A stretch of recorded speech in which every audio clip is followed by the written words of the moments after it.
11ാമത്തെ ക്വസ്റ്റ്യനാണ് ഇനി നമ്മൾ ഡിസ്കസ് ചെയ്യാൻ പോകുന്നത്. Write a note on correlational method in social psychology.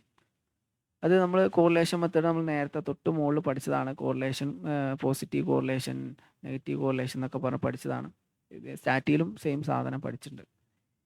ഇനി നമുക്ക് അടുത്ത 12ാമത്തെ ക്വസ്റ്റ്യനിലേക്ക് പോവാണ്. 11ാമത്തെ ഓൾറെഡി ഡിസ്കസ് ചെയ്തുകൊണ്ട് നമ്മൾ അതിനൊന്നും വിശദീകരിക്കുന്നില്ല. ഇനി 12ാമത്തെ സെഷൻ മറ്റൊരു ഗ്രൂപ്പാണ് നമ്മൾ പഠിക്കാൻ പോകുന്നത്. 2ാമത്തെ ഗ്രൂപ്പ് സോഷ്യൽ കോഗ്നിഷൻ ആറ്റിറ്റ്യൂഡ് എന്ന് പറഞ്ഞ ഒരു ഗ്രൂപ്പാണ്. അതിലുള്ള അടുത്ത 12ാമത്തെ ക്വസ്റ്റ്യനാണ് നമ്മൾ ഡിസ്കസ് ചെയ്യാൻ പോകുന്നത്. ഇത് ഇമ്പോർട്ടൻ്റ് ആണ്, ഇത് ചോദിക്കാൻ സാധ്യതയുണ്ട്. 99% ചോദിക്കുന്നതാണ്, ഇടക്കിടക്ക് കാണുന്ന ക്വസ്റ്റ്യനാണ് ഈ question. Discuss the ways of understanding one's own behaviour. നമ്മളെ ബിഹേവിയർ മനസ്സിലാക്കാനുള്ള വ്യത്യസ്ത പേഴ്സ്പെക്റ്റീവുകൾ എങ്ങനെയൊക്കെയാണെന്നൊക്കെയാണ് ഇതിൽ ചോദിക്കുന്നത്. ഇതിൽ കുറേ തിയറികളാണ് വരുന്നത്. നമ്മളെ ബിഹേവിയറിനെ കുറിച്ച് അനലൈസ് ചെയ്യുന്നത് ഏതൊക്കെ രീതികൾ ഉപയോഗിച്ചുകൊണ്ടാണ്, നമുക്കറിയുന്ന കാര്യങ്ങൾ തന്നെയാണ്. ഒന്നാണിത് social comparison theory. Social comparison theory എന്ന് പറഞ്ഞാൽ എന്തായി? കാരണം നമ്മളെ ബിഹേവിയറിനെ സൊസൈറ്റിയുമായിട്ട് കമ്പയർ ചെയ്തുകൊണ്ട് എന്ത് ചെയ്യണം, മനസ്സിലാക്കുക ചെയ്യുക. ഇപ്പോൾ സോഷ്യൽ കമ്പാരിസൺ തിയറി എന്ന് പറഞ്ഞാൽ, ഇപ്പോൾ ഞാനൊരു ബിഹേവിയർ, എൻ്റെ ഭാഗത്തു നിന്നൊരു ബിഹേവിയർ ഉണ്ടായി, അത് ഈ സിമിലർ ബിഹേവിയർ സൊസൈറ്റിയുടെ ഭാഗത്തു നിന്നുണ്ടാകുമ്പോൾ സൊസൈറ്റി എങ്ങനെയാണ് അതിന് പ്രതികരിക്കുന്നത്, മറ്റുള്ള ആൾക്കാർ ഇതേ ബിഹേവിയർ ചെയ്യുന്ന സമയത്ത് നമ്മൾ എങ്ങനെയാണ് അതിനെ കാണുന്നത്, ഇത് വെച്ചുകൊണ്ട് നമ്മളെ ബിഹേവിയർ ശരിയാണോ തെറ്റാണോ എന്ന് വ്യാഖ്യാനിക്കുന്നതിനാണ് പറയുന്നത് സോഷ്യൽ കമ്പാരിസൺ തിയറി എന്ന് പറയും. ഇവിടെ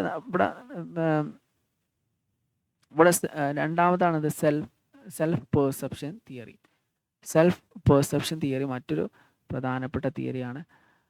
ഡാൾ ബെമ്മാണെന്ത് ഈ സെൽഫ് പെർസെപ്ഷൻ തിയറി മുന്നോട്ട് വെച്ചത്. ഇത് പറയുന്നത് എന്താണെന്ന് വെച്ചാൽ,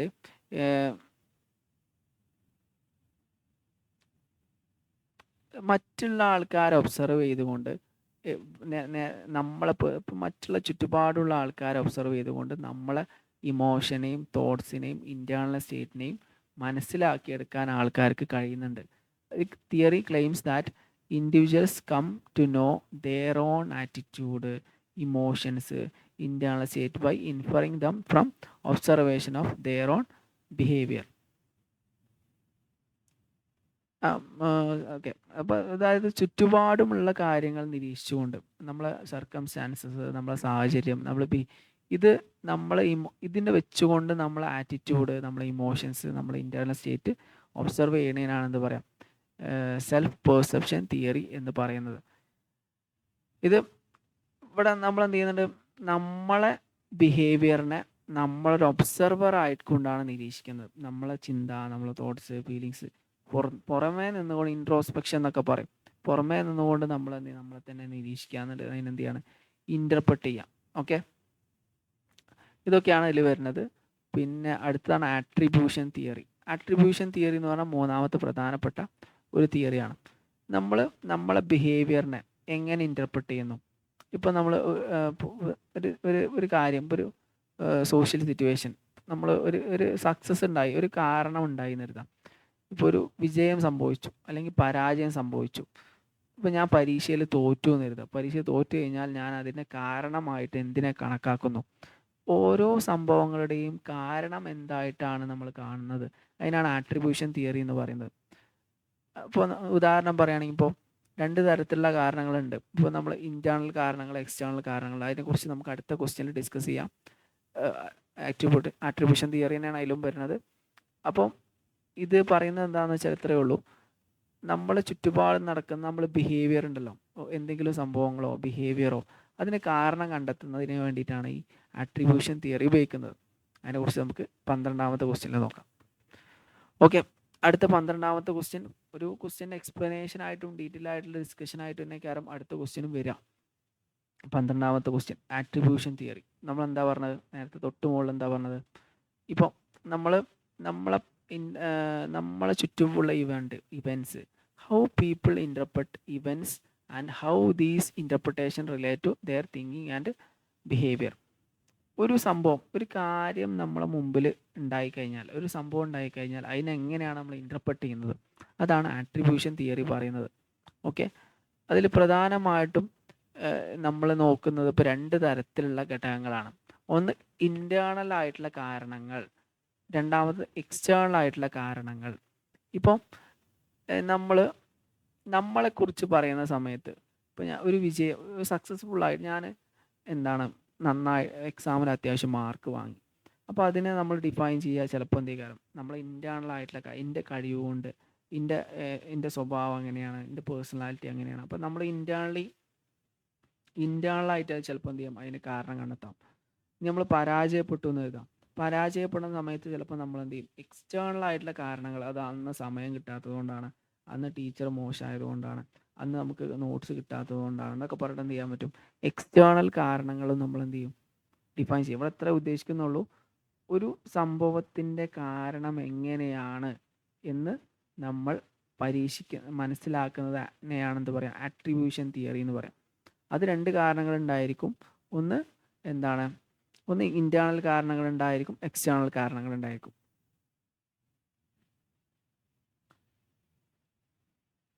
പിന്നെ വെയ്നർ 3 ഘടകങ്ങൾ, ആട്രിബ്യൂഷൻ മോഡലിനെ ഇൻഫ്ലുവൻസ് ചെയ്യുന്ന 3 ഘടകങ്ങളെ കുറിച്ച് പറയുന്നുണ്ട്. ഒന്ന് ലോക്കസ് ഓഫ് കൺട്രോൾ, നേരത്തെ പറഞ്ഞില്ലേ. ഒന്ന് എക്സ്റ്റേണൽ ആണോ ഇൻറ്റേർണൽ ആണോ.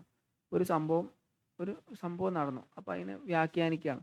ഞാൻ പരീക്ഷയ്ക്ക് തോറ്റപ്പോൾ ആ തോറ്റ ഘടകത്തെക്കുറിച്ച് ഞാൻ വ്യാഖ്യാനിക്കണം. അപ്പോൾ ഒന്നെങ്കിൽ എന്ത് ചെയ്യാം, നമ്മളെ ഇൻഡിവിജ്വൽ ഉള്ളിലുള്ള കാര്യം വെച്ചിട്ടേക്കാരം നമ്മൾ എക്സ്പ്ലെയിൻ ചെയ്യുക, അല്ലെങ്കിൽ നമ്മളെ എൻവയോൺമെൻറ്റുമായി ബേസ് ചെയ്തിട്ടേക്കാരം വെക്കുക. പിന്നെ ഈ ഇഷ്യൂ സ്റ്റെബിലിറ്റിയുമായിട്ട് കണക്ട് ചെയ്യാം. സ്റ്റേബിൾ ആണോ അൺസ്റ്റേബിൾ ആണോ. ഇപ്പോൾ ചില കാര്യങ്ങൾ താൽക്കാലികമായിട്ടുള്ളതേക്കാരം, അപ്പോൾ അൺസ്റ്റേബിൾ ആണ്. സ്റ്റേബിൾ ആണോ അൺസ്റ്റേബിൾ ആണോ. പിന്നെ അതുപോലെ കൺട്രോളബിൾ ആണോ അൺകൺട്രോളബിൾ ആണോ. ഈ മൂന്ന് കണ്ടീഷൻസും വിലയിരുത്തിക്കൊണ്ടാണ് ഒരാൾ എന്ത് ചെയ്യുന്നത്, ആ ഡിസിഷൻ എങ്ങനെ വന്നു എന്ന് മനസ്സിലാക്കുന്നത്. ഇപ്പോൾ ഞാൻ പരീക്ഷയ്ക്ക് തോറ്റൊരു ഇവൻ്റ് സംഭവിച്ചു. അപ്പോൾ ആ ഇവൻ്റ് 3 രീതിയിൽ അനലൈസ് ചെയ്യും. ഒന്നെന്താണ്, കൺട്രോള്, എനിക്ക് അതിനെക്കുറിച്ച് ഇൻറ്റേർണൽ കൺട്രോൾ ഉണ്ടോ, അത് എക്സ്റ്റേണൽ കൺട്രോൾ ആണോ ഉള്ളത്. അതുപോലെ അത് സ്റ്റേബിൾ ആണോ അൺസ്റ്റേബിൾ ആണോ. മൂന്നാമത് കൺട്രോളബിൾ ആണോ അൺകൺട്രോളബിൾ ആണോ. ഇതൊക്കെ നോക്കിയിട്ടാണ് എന്ത് ചെയ്യുക, എൻ്റെ ഡിസിഷൻ വരിക. പിന്നെ errors and bias of attribution. ഇതിൽ മെയിനായിട്ട് നമുക്ക് ഫണ്ടമെൻ്റൽ ആട്രിബ്യൂഷൻ എറർ എന്ന് പറഞ്ഞൊരു ക്വസ്റ്റ്യൻ, ഇത് ചോദിക്കാൻ സാധ്യത 90% ചോദിക്കാൻ സാധ്യതയുള്ള സാധനമാണ്. ഇത് പറയുന്നത് എന്താണെന്ന് വെച്ചാൽ നമ്മൾ നേരത്തെ പറഞ്ഞതാണ്. ഇപ്പം എന്തെങ്കിലും ഇപ്പോൾ നമ്മളെക്കുറിച്ച് വിശദീകരിക്കുന്ന സമയത്ത്, ഇപ്പോൾ നമ്മൾ ഫോർ എക്സാമ്പിൾ നമ്മളുമായി കണക്ട് ചെയ്തിട്ടുള്ള ഒരു വിഷയത്തെ കുറിച്ച് പറയുന്ന സമയത്ത് നമ്മൾ എന്ത് ചെയ്യും, അതിനെ ഇൻറ്റേർണൽ കോഴ്സിനെ കുറിച്ച് വിശദീകരിക്കും. ഉദാഹരണം പറയാം, ഞാൻ തോറ്റു. അപ്പം ഞാൻ തോറ്റ സമയത്ത് അല്ലെങ്കിൽ എന്നെക്കുറിച്ച് പറയുന്ന സമയത്ത് എന്ത് ചെയ്യും, അത് ഇൻറ്റേർണൽ ഘടകങ്ങളായിട്ടാണ് എന്ത് ചെയ്യുക. ഉദാഹരണം പറയാം.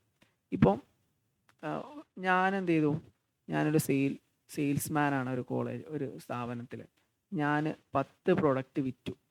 10 പ്രൊഡക്റ്റ് വിറ്റ സമയത്ത് ഞാൻ എന്ത് പറയും, അത് എൻ്റെ ക്വാളിറ്റി ആയിട്ട് പറയും. ഇൻറ്റേർണൽ ആയിട്ടുള്ള സിറ്റുവേഷൻ പറയും, ഇൻറ്റേർണൽ കാരണമായിട്ട് വിശദീകരിക്കും. വേറൊരാളും അതേ പ്രൊഡക്റ്റ് വിറ്റു. അപ്പോൾ ഞാൻ പുറത്തുള്ള ആളെ ഒബ്സർവ് ചെയ്യുമ്പോൾ ഞാനെന്ത് പറയും, അത് അയാൾക്ക് ലക്കിന് സംഭവിച്ചതാണ്, അല്ലെങ്കിൽ ആ സമയത്ത് അവിടെ ആൾക്കാർ തിരക്ക് കൂടുതലായിരുന്നു, സീസൺ അങ്ങനെയായിരുന്നു. എക്സ്റ്റേണൽ കോഴ്സിനെ വിശദീകരിക്കും. അപ്പം ഒരു സാഹചര്യത്തിൽ വ്യത്യസ്ത രീതിയിൽ എക്സ്പ്ലെയിൻ ചെയ്യുന്നതാണ് എന്ത് പറയാം, അട്രിബ്യൂഷൻ എറർ എന്ന് പറയാം. അപ്പോൾ ഇതുപോലെ 3-4 എററുകൾ ഉണ്ട്. അതിൽ ഏറ്റവും പ്രധാനപ്പെട്ട എററാണെന്ത്, ആട്രിബ്യൂഷൻ എറർ എന്ന് പറയുന്നത്. ഇത് 3 ഏകദേശം ഒരേപോലെ തന്നെയാണ്. നമ്മൾ എന്ത് ചെയ്യുന്നുണ്ട്, നമ്മളെ പേഴ്സ്പെക്റ്റീവിൽ നോക്കുമ്പോൾ ഇൻറ്റേർണലി എക്സ്പ്ലെയിൻ ചെയ്യുകയും മറ്റൊരാളുടെ പേഴ്സ്പെക്റ്റീവ് നോക്കുമ്പോൾ എക്സ്റ്റേണലി വിശദീകരിക്കുകയും ചെയ്യുന്നത് ഒരു എററാണ്.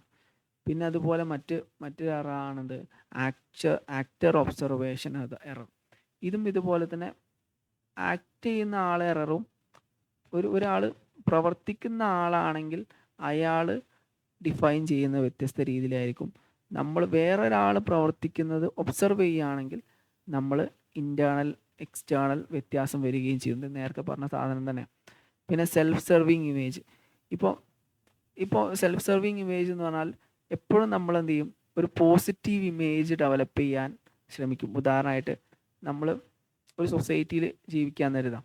ആ സൊസൈറ്റിയിൽ നമ്മൾ നമ്മളെ ചുറ്റുപാടുള്ള ആൾക്കാരൊക്കെ നല്ല ആൾക്കാരാണെന്ന് തിരുത്തി തീർക്കാം, ഒരു പോസിറ്റീവ് ഇമേജ് ക്രിയേറ്റ് ചെയ്യാൻ വേണ്ടിയിട്ട് നമുക്ക് ശ്രമിക്കണമെങ്കിൽ അപ്പോൾ നമ്മൾ എന്ത് ചെയ്യും? ഇപ്പോൾ ഉദാഹരണം പറയുമ്പോൾ നമ്മൾ ഇഷ്ടപ്പെടുന്ന ഒരു MLA പ്രാവശ്യം പരാജയപ്പെട്ടു. അപ്പോൾ നമ്മൾ ഒരു പോസിറ്റീവ് ഇമേജ് ക്രിയേറ്റ് ചെയ്യാൻ വേണ്ടിയിട്ട് അതിന് എക്സ്റ്റേണൽ ഫാക്ടറായിട്ട് ആ തോൽവിയെ സാങ്കേതിക കാരണങ്ങളാലും സാഹചര്യങ്ങളാലും ഒക്കെ വിശദീകരിക്കും. ഇവിടെ എത്ര ഞാൻ പറയാൻ ഉദ്ദേശിക്കുന്നുള്ളൂ. ഈ ആട്രിബ്യൂഷൻ എറർ എന്ന് പറഞ്ഞാൽ എന്താണ്? നമ്മൾ ഒരു ഡിസിഷൻ എടുക്കുന്ന സമയത്ത്, ഒരു സംഭവം ഉണ്ടായ സമയത്ത് ആ സംഭവം എന്തുകൊണ്ട് സംഭവിച്ചു എന്നത് വിശദീകരിക്കുന്നത് രണ്ട് രീതിയിലാണ്. ഒന്നെന്താണ്? ഇൻറ്റേർണൽ ഫാക്ടറിൻ്റെ അടിസ്ഥാനത്തിൽ, രണ്ടാമത് എക്സ്റ്റേണൽ ഫാക്ടറിൻ്റെ അടിസ്ഥാനത്തിൽ. ഇവിടെ എഡ്യൂക്കേഷനിൽ വെയ്നറിൻ്റെ ഒരു പഠനമാണ് ഇവിടെ പറയുന്നത്. ഇപ്പം പഠിക്കുന്ന എഡ്യൂക്കേഷണൽ ഫീൽഡിൽ പഠിക്കുന്ന സമയത്ത് നമ്മൾ തോൽവികളെല്ലാം എക്സ്റ്റേണൽ ഫാക്ടറിലേക്കും വിജയങ്ങളെല്ലാം ഇൻറ്റേർണൽ ഫാക്ടറിലേക്കും മാറ്റിയാൽ എന്ത് ചെയ്യാൻ പറ്റും? നമുക്ക് ഡെവലപ്മെൻറ്റ് ഉണ്ടാവും എന്നാണ് ഇയാൾ ഇതിലൂടെ പറയുന്നത്. അപ്പോൾ അതൊക്കെയാണ് അതിൽ വരുന്നത്. ബാക്കിയുള്ളതൊക്കെ നമ്മൾ നേരത്തെ ആട്രിബ്യൂഷൻ എററിൽ പറഞ്ഞത് തന്നെയാണ്.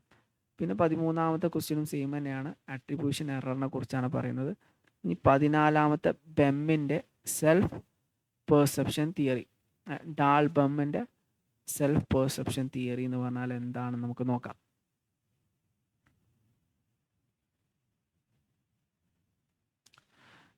ഇവർ എന്താണ് സെൽഫ് പെർസെപ്ഷൻ തിയറി, അതിന് തൊട്ട് മുകളിൽ നമ്മൾ നേരത്തെ പറഞ്ഞു. ഇത് എന്താണ്? ഇതുകൊണ്ട് ഉദ്ദേശിക്കുന്നത് വെച്ചാൽ നമ്മളെ ബിഹേവിയറിനെ ഒരു ഒബ്സർവറായിട്ട് നിരീക്ഷിക്കുക. ഇപ്പം നമുക്ക് ദേഷ്യം, സങ്കടം, സന്തോഷം, വെറുപ്പ്, ഇങ്ങനെ പല ഇമോഷൻസ് നമ്മുടെ ഉള്ളിൽ വരുമല്ലോ. ഈ ഇമോഷൻസിനെ, ഈ ആറ്റിറ്റ്യൂഡിനെ നമ്മൾ എന്ത് ചെയ്യുന്നു? നമ്മൾ തന്നെ ഒബ്സർവ് ചെയ്തിട്ട് നമ്മളതിനെ വിലയിരുത്തുന്നതിനാണ് എന്ത് പറയാം? സെൽഫ് പെർസെപ്ഷൻ തിയറി എന്ന് പറയാം. നമുക്കൊരു ദേഷ്യം വരികയാണ്. ആ ദേഷ്യം വരുന്ന സമയത്ത് ആ ഫീലിങ്സിനെ നമ്മൾ എന്ത് ചെയ്യുന്നുണ്ട്? ഇൻറ്റേർണലി ഒബ്സർവ് ചെയ്തിട്ട് ഇൻ്റർപ്രറ്റ് ചെയ്യാം. ഓക്കെ, ഇതിനെയാണ് എന്ത് പറയാം? ഇങ്ങനെ ഒബ്സർവ് ചെയ്യുന്നതിനാണ് സെൽഫ് പെർസെപ്ഷൻ എന്ന് പറയാം. ഇപ്പോൾ ഇത് ഇങ്ങനെ വരുന്ന സമയത്ത് നമ്മളൊരു ഔട്ട്സൈഡർ ആയി നിന്നുകൊണ്ടാണ് എന്ത് ചെയ്യുക? നമ്മൾ നിരീക്ഷിക്കാം. നേരത്തെ മുകളിൽ പറഞ്ഞതാണല്ലോ. അപ്പോൾ ഇങ്ങനെ ഒരു സിറ്റുവേഷൻ വരുന്ന സമയത്ത് ഒരു പുറത്ത് നിന്നുള്ള ഒരാളായിക്കൊണ്ട് നമ്മൾ ഈ ദേഷ്യത്തെ നിരീക്ഷിക്കുകയും അതിനെ വ്യാഖ്യാനിക്കുകയും ചെയ്യുന്നത്. പിന്നെ അതൊക്കെയാണ് അതിൽ മെയിനായിട്ട് വരുന്നത്. ഇനി അടുത്ത ക്വസ്റ്റ്യൻ 15ാമത്തെ ക്വസ്റ്റ്യൻ ആണ്. ഇതിൽ പല സ്കിപ്പ് ചെയ്യുന്ന ഭാഗങ്ങൾ മുകളിൽ പറഞ്ഞ ഭാഗങ്ങളായതുകൊണ്ടാണ് സ്കിപ്പ് ചെയ്യുന്നത്. പിന്നെ അടുത്ത് factor of attitude formation. Attitude എന്ന് പറഞ്ഞാൽ എന്താണ്? ആറ്റിറ്റ്യൂഡ് പ്രധാനപ്പെട്ട ഒരു ക്വസ്റ്റ്യൻ ആണ്. ഒരു 80% ചോദിക്കാൻ സാധ്യതയുള്ള ഒരു ക്വസ്റ്റ്യൻ ആണ് ആറ്റിറ്റ്യൂഡ് എന്ന് പറഞ്ഞാൽ എന്താണെന്ന്. ആറ്റിറ്റ്യൂഡ് എന്ന് പറഞ്ഞാൽ എന്താ നമുക്ക് നോക്കാം. ആറ്റിറ്റ്യൂഡ് എന്ന് പറഞ്ഞാൽ attitude which are enduring system of evaluation or feelings in favour and against of person A group. ഒരു കൂട്ടം ആൾക്കാരെ അനുകൂലിച്ചോ പ്രതികൂലിച്ചോ നമുക്കുണ്ടാകുന്ന ഫീലിങ്സിനാണ് ആറ്റിറ്റ്യൂഡ് എന്ന് പറയും. അതിന് ആളെന്നെ ആവണമെന്നില്ല, ഒരു ജീവി ആവണമെന്നില്ല. ഇപ്പോൾ എന്താണ് നായയെക്കുറിച്ച് എന്ന് പറയുമ്പോൾ നമുക്ക് നായയെക്കുറിച്ച് ഒരു ആറ്റിറ്റ്യൂഡ് ഉണ്ട്. നമുക്ക് ഭയം വരും അല്ലേ? അല്ലെങ്കിൽ നമുക്ക് പേടി വരും, ദേഷ്യം വരും. ഐസ്ക്രീം എന്ന് പറയുമ്പോൾ നമുക്ക് സന്തോഷം, ഇഷ്ടം വരും. അതുപോലെ നമ്മളെ ചുറ്റുപാടുള്ള ആൾക്കാരെ കുറിച്ച് നമുക്ക് ആറ്റിറ്റ്യൂഡ് ഉണ്ടായിരിക്കും അല്ലേ? നമ്മളെ ഭാര്യ, നമ്മളെ മക്കൾ, അവരെ കുറിച്ചൊക്കെ നമുക്ക് നമ്മുടേതായ ഒരു സിസ്റ്റം ഓഫ് ഇവാലുവേഷൻ ഉണ്ട്. പോലെ ആരാണ്, എന്താണ്, അതിനാണ് നമ്മൾ ആറ്റിറ്റ്യൂഡ് എന്ന് പറയാം. ഓലെക്കുറിച്ച് നമ്മൾ കുറേ കാലം അവരുടെ കൂടെ ജീവിക്കുകയും നമ്മൾ അനുഭവത്തിലൂടെയും നമ്മൾ എന്ത് ചെയ്യുന്നുണ്ട്? അവരെ മനസ്സിലാക്കുക ചെയ്യുന്നത്. അല്ലാതെ നമ്മൾ ജനിക്കുമ്പോഴേ ബോൺ വിത്ത് ഒരു ആറ്റിറ്റ്യൂഡിലൂടെ നമ്മൾ ജനിക്കുകയല്ല ചെയ്യുന്നത്. നമ്മൾ ചുറ്റുപാടും കാര്യങ്ങൾ കാണുന്നതിലൂടെ, നമ്മളെ ലൈഫ് എക്സ്പീരിയൻസിലൂടെ നമ്മൾ എന്ത് ചെയ്യുന്നുണ്ട്? ഓരോ ആൾക്കാരെയും നമ്മൾ മനസ്സിലാക്കിയെടുക്കുന്നുണ്ട്. അതാണ് നമ്മൾ ആറ്റിറ്റ്യൂഡ് എന്ന് പറയുന്നത്. ഇതെന്ത് ചെയ്യുന്നുണ്ട്? ഇത് ചിലപ്പോൾ ഈ ആറ്റിറ്റ്യൂഡ് നമ്മൾ എന്ത് ചെയ്യുന്നുണ്ട്? നമുക്ക് ചിലപ്പോൾ ഗുണം ചെയ്യാം, ദോഷം ചെയ്യാൻ പറ്റും. പോസിറ്റീവ് ആറ്റിറ്റ്യൂഡ് എന്ന് പറഞ്ഞാൽ എന്താണ്? നമ്മൾ ഉദാഹരണം favourable attitude towards things which help us to satisfy our needs. Positive attitude പറഞ്ഞാൽ നമ്മൾ ഒരാളെ കാണുകയാണെങ്കിൽ അതിലൂടെ നമുക്ക് ആ വ്യക്തിയുമായിട്ട് നമുക്ക് ഇൻട്രാക്ട് ചെയ്ത് കഴിഞ്ഞാൽ നമുക്ക് നമ്മളെ സാറ്റിസ്ഫാക്ഷൻ കിട്ടും, നമ്മളെ നീഡ് സാറ്റിസ്ഫൈ ചെയ്യുമെന്ന് മനസ്സിലാക്കുകയാണെങ്കിൽ അത്തരം ആറ്റിറ്റ്യൂഡാണെന്ത് പോസിറ്റീവ് ആറ്റിറ്റ്യൂഡ് എന്ന് പറഞ്ഞാൽ. ഇപ്പോൾ ഉദാഹരണമായിട്ട് ഒരു അധ്യാപകരോട് പോസിറ്റീവ് ആറ്റിറ്റ്യൂഡ് ഉണ്ട്. അപ്പോൾ പോസിറ്റീവ് ആറ്റിറ്റ്യൂഡ് എന്ന് പറഞ്ഞാൽ നമ്മൾ ആഗ്രഹിക്കുന്ന വിഷയം ആ വ്യക്തിയിൽ നിന്ന് മനസ്സിലാക്കാൻ കഴിയും. അപ്പോൾ പോസിറ്റീവ് ആറ്റിറ്റ്യൂഡായി. നെഗറ്റീവ് ആറ്റിറ്റ്യൂഡ് എന്ന് പറഞ്ഞാൽ അവരുമായുള്ള ഇടപെടലിലൂടെ നമുക്ക് എന്ത് ചെയ്യണം, നെഗറ്റീവ് കോൺസിക്വൻസസ് ഉണ്ടാവും എന്നുള്ളതാണ് നെഗറ്റീവ് ആറ്റിറ്റ്യൂഡ് ഉദ്ദേശിക്കുന്നത്. പിന്നെ സോഷ്യൽ ലേണിംഗ് പ്രോസസ്സ് ഇതിൽ വരുന്നതിനാണ് ഈ ആറ്റിറ്റ്യൂഡ് ഉണ്ടാവുന്നത് എങ്ങനെയാണ്. ഓരോരുത്തരെ കുറിച്ച് നമുക്കൊരു നിലപാടും ഒരു പെർസെപ്ഷൻ ഉണ്ടാവുമല്ലോ. ഇതെങ്ങനെയാണ് ഉണ്ടാവുന്നത്? രണ്ട് രീതിയിലാണ് ഉണ്ടാവുക എന്നാണ് പ്രധാനപ്പെട്ട പഠനങ്ങൾ പറയുന്നത്. ഒന്നാണ് ക്ലാസിക്കൽ കണ്ടീഷനിങ്, ഒന്ന് ക്ലാസിക്കൽ കണ്ടീഷനിങ്. അപ്പോൾ ഉദാഹരണമായിട്ട് റിപ്പീറ്റഡിൽ എന്താണ് ഒരു സംഭവം ഉണ്ടായിക്കഴിഞ്ഞാൽ നമുക്ക് എന്ത് ചെയ്യും, ഉദാഹരണം പറയണം. ഇപ്പോൾ ഒരു നായക്ക് നമ്മൾ ഭക്ഷണം കൊടുക്കുകയാണ്. നായ്ക്ക് ഭക്ഷണം കൊടുക്കുന്നതിന് മുമ്പ് ബെല്ലടിക്കും. ഒരു ഒരു ഒരു ഒരു എക്സ്പെരിമെൻറ്റിൻ്റെ ഭാഗമായിട്ടുള്ള ഒരു പഠനമാട്ടോ അത്, കൂടുതലായിട്ട് പറയുന്നില്ല. അപ്പോൾ ഒരു നായ്ക്ക് ഭക്ഷണം കൊടുക്കുന്നതിന് മുമ്പ് ബെല്ലടിച്ചിട്ട് കൊടുക്കും. അങ്ങനെ പല പ്രാവശ്യം ചെയ്തതിന് ശേഷം ബെല്ലടിക്കുന്ന സൗണ്ട് കേട്ട് കഴിഞ്ഞാൽ ആ നായയുടെ വായിൽ എന്ത് ചെയ്യും, ഉമിനീര് വരാൻ തുടങ്ങും. അപ്പോൾ എന്ത് ചെയ്യുന്നുണ്ട്, ഒരു സാധനത്തെ ഭക്ഷണത്തെ ബെല്ലുമായി കണക്ട് ചെയ്തു. അങ്ങനെ എന്ത് ചെയ്യാൻ പറ്റും, നമുക്ക് ആറ്റിറ്റ്യൂഡ് ഫോം ചെയ്യാൻ പറ്റും. അപ്പോൾ നമ്മൾ ഭക്ഷണം ആ ബെല്ലടിക്കുന്നതോടുകൂടി ഭക്ഷണവുമായി ബന്ധപ്പെട്ട സ്റ്റിമുലി എന്ത് ചെയ്യും, ആ വ്യക്തിയിലേക്ക് വരും എന്നുള്ളതാണ്. പിന്നെ രണ്ടാമത്തെ ഇൻസ്ട്രുമെൻ്റൽ കണ്ടീഷനിങ്. റിവാർഡിലൂടെയും പണിഷ്മെൻറ്റിലൂടെയും നമുക്ക് എന്ത് ചെയ്യാൻ പറ്റും, ബിഹേവിയർ ആറ്റിറ്റ്യൂഡ് രൂപപ്പെടാം. ഉദാഹരണമായിട്ട് നമ്മളൊരു കാര്യം ചെയ്തു, ആ കാര്യം ചെയ്ത സമയത്ത് നമുക്ക് പണിഷ്മെൻറ്റാണ് കിട്ടിയത്. അപ്പോൾ നമുക്ക് അതിനോട് നെഗറ്റീവ് ആറ്റിറ്റ്യൂഡ് ഉണ്ടാവും. ഒരു കാര്യം ചെയ്തു, അപ്പോൾ ആൾക്കാർ നമ്മളെന്ത് ചെയ്യും, എല്ലാവരും നമ്മളെ അനുകൂലിച്ചു, നമുക്ക് റിവാർഡ് കിട്ടി. അപ്പോൾ ആൾക്കാരെന്ത് ചെയ്യും, നമ്മളെ പോസിറ്റീവ് ആറ്റിറ്റ്യൂഡ് ഉണ്ടാവും അതുമായി ബന്ധപ്പെട്ട്. പിന്നെ ഒബ്സർവേഷൻ ലേണിംഗ്, നമ്മൾ നിരീക്ഷണങ്ങളിലൂടെ നമ്മൾ ചുറ്റുപാടും കാണുന്ന ആക്ടിവിറ്റീസിലൂടെ കുട്ടികൾ പാരൻസിനെ ഒബ്സർവ് ചെയ്യുന്നു, സൊസൈറ്റിയെ ഒബ്സർവ് ചെയ്യുന്നു. ഇതിലൂടെ കുറേ കാര്യങ്ങൾ നമുക്ക് മനസ്സിലാവുന്നു. അതിലൂടെ ആറ്റിറ്റ്യൂഡ് ഫോം ചെയ്യും. അപ്പോൾ അങ്ങനെ 3 തരത്തിലാണ് എന്ത് ചെയ്യുന്നത്, ആറ്റിറ്റ്യൂഡ് ഫോം ചെയ്യുന്നത്. പിന്നെ ഗ്രൂപ്പുകൾ എന്ത് ചെയ്യുന്നുണ്ട്, നമ്മൾ ആറ്റിറ്റ്യൂഡ് ഫോം ചെയ്യാൻ സഹായിക്കുന്നുണ്ട്.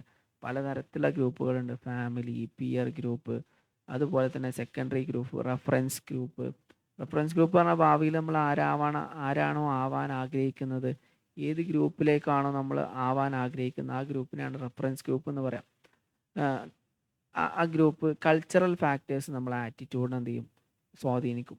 ഓരോ കൾച്ചറും ഓരോ വ്യക്തിക്കും ഓരോ കൾച്ചർ ഉണ്ടായിരിക്കുമല്ലോ. ആ കൾച്ചർ അനുസരിച്ച് അവരെ ആറ്റിറ്റ്യൂഡ് എന്ത് ചെയ്യും, ഇൻഫ്ലുവൻസ് ചെയ്യും. നമ്മളെ പേഴ്സണാലിറ്റി നമ്മളെ ഓരോ ആൾക്കാരുമായി ബന്ധപ്പെട്ട ആറ്റിറ്റ്യൂഡ് എന്ത് ചെയ്യും. ഉദാഹരണമായിട്ട് ഇപ്പോൾ ചില ടീച്ചേഴ്സ് അല്ലെങ്കിൽ ചില ആൾക്കാർ എന്ത് ചെയ്യും, നെഗറ്റീവ് തന്നെ പറയുള്ളൂ, കുട്ടികൾ പഠിക്കില്ല, ഒന്നുമില്ല. അപ്പോൾ ആ പേഴ്സണാലിറ്റി അവരെ ആറ്റിറ്റ്യൂഡ് എന്ത് ചെയ്യും, ഓരോരുത്തരോടുള്ള ആറ്റിറ്റ്യൂഡ് നിർണ്ണയിക്കും. ചില ആൾക്കാർ എന്തിനേയും പോസിറ്റീവായിട്ട് കാണുന്ന ആൾക്കാരുണ്ടാവും. അപ്പോൾ അങ്ങനെ വരുന്ന സമയത്ത് അവരെ ആറ്റിറ്റ്യൂഡ് പോസിറ്റീവായി മാറും, നമുക്ക് അറിയണം തന്നെയാണ്. പിന്നെ നമ്മളെ സ്വഭാവങ്ങൾ, ഇതൊക്കെ നമ്മളെ ചുറ്റുപാടുള്ള കാര്യങ്ങൾ, IQ ലെവൽ, ഇതൊക്കെ നമ്മളെ ആറ്റിറ്റ്യൂഡിനെ സ്വാധീനിക്കുന്നതാണ്.